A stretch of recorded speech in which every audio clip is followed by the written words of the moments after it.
بسم اللہ الرحمن الرحیم۔ معزز خواتین و حضرات، السلام علیکم ورحمۃ اللہ وبرکاتہ۔ معزز خواتین و حضرات، غیرت اللہ ملک العلم رب الجلال والاکرام کی طرف سے دیا گیا ایک عظیم تحفہ اور عظیم ہدیہ ہے۔ لیکن سب سے زیادہ غیرت مند کون؟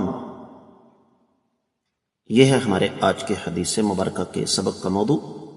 مشکات المصابیح کتاب النکاح باب ہے لیان کا 3315ویں حدیث کتاب میں اور 5ویں ہے باب میں۔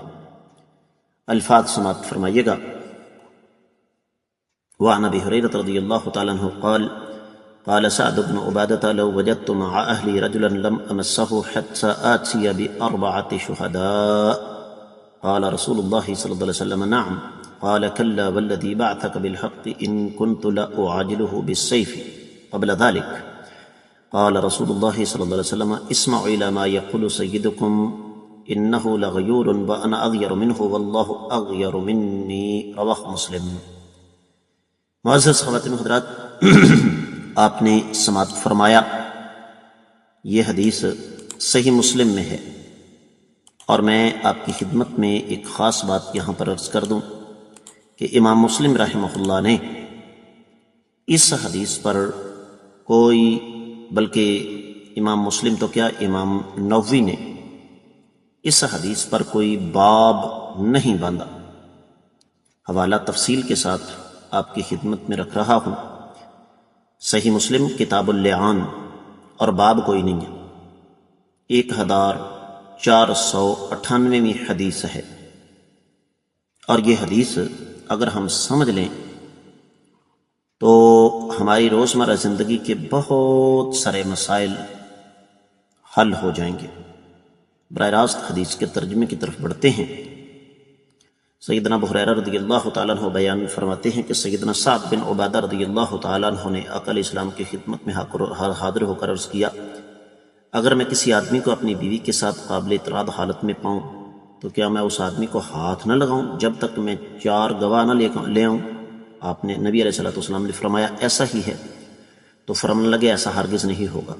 اس ذات کی قسم جس نے آپ کو حق کے ساتھ مبعوث فرمایا ہے، اگر میرے ساتھ ایسا ہوا تو میں اس گواہی سے پہلے ہی تلوار کے ذریعے اس آدمی کا کام تمام کر دوں گا۔ نبی کریم صلی اللہ علیہ وآلہ وسلم نے سیدنا سعد کو کچھ نہیں فرمایا، بلکہ ساتھیوں سے کہا اپنے سردار کی بات توجہ کے ساتھ سنو، کیونکہ وہ غیور شخص ہے اور میں اس سے زیادہ غیور ہوں، جبکہ اللہ تعالی مجھ سے بھی زیادہ غیور ہے۔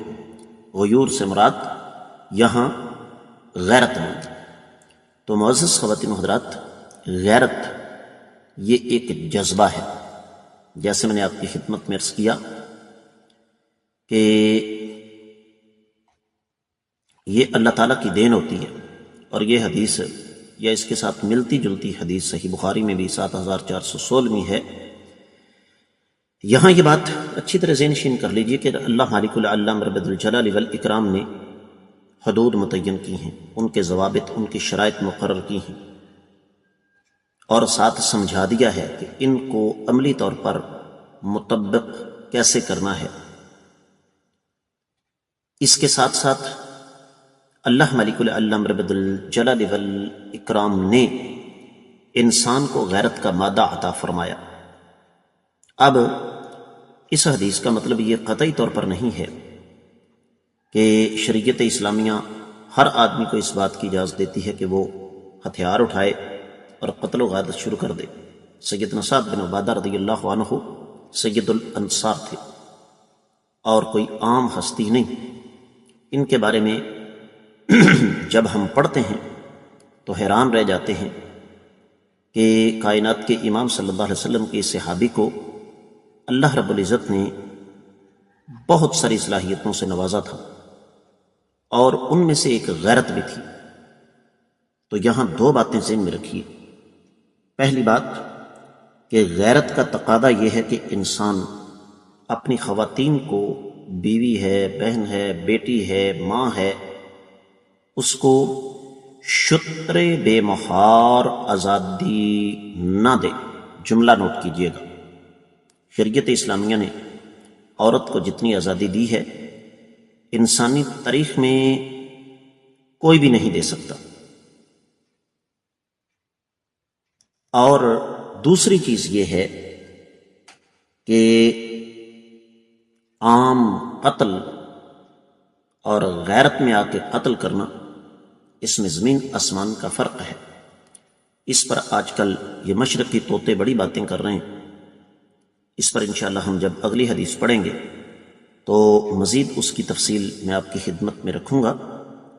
اصل چیز یہ ہے کہ ان ظالموں کا مشن ہی یہی ہے کہ امت مسلمہ سے غیرت کو ختم کر کے ان کو کفری اور یورپی رنگ کے اندر رنگ دیا جائے، جس سے ان کی نسل خطرے میں پڑ جائے۔ اس پر مزید تفصیل اگلی حدیث کی شرح میں بیان کروں گا۔ آج کے سبق سے اجازت دیجیے۔ السلام علیکم ورحمۃ اللہ وبرکاتہ۔